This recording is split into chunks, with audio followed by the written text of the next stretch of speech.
Bantay Balota 2025 Midterm Election News Update.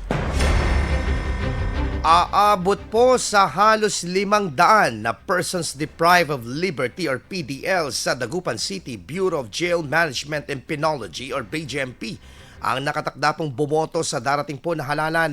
Ayon po kay Commissioner Elections Dagupan City Election Officer Attorney Frank Sarmiento, mula sa higit 200 kwalipikadong PDL voters noong nakaraang eleksyon ay umakyat po ang bilang po ng mga kwalipikadong bumoto sa 423. Ang iba po sa mga ito ay mas pinili na lamang na mag-transfer upang makaboto ngayong paparating na eleksyon. Hindi nalalabas sa mga ito sa BJMP dahil bawat PDL voters ay mayroong supporting staff na siyang maghahatid ng mga balot sa kanilang gagamitin at ibabalik sa kanyang polling centers upang mapabilang sa bilangan ng boto. Mag-uumpisa ang botohan para sa PDL voters mula alas 7 ng umaga na magtatagal hanggang alas 3 ng hapon.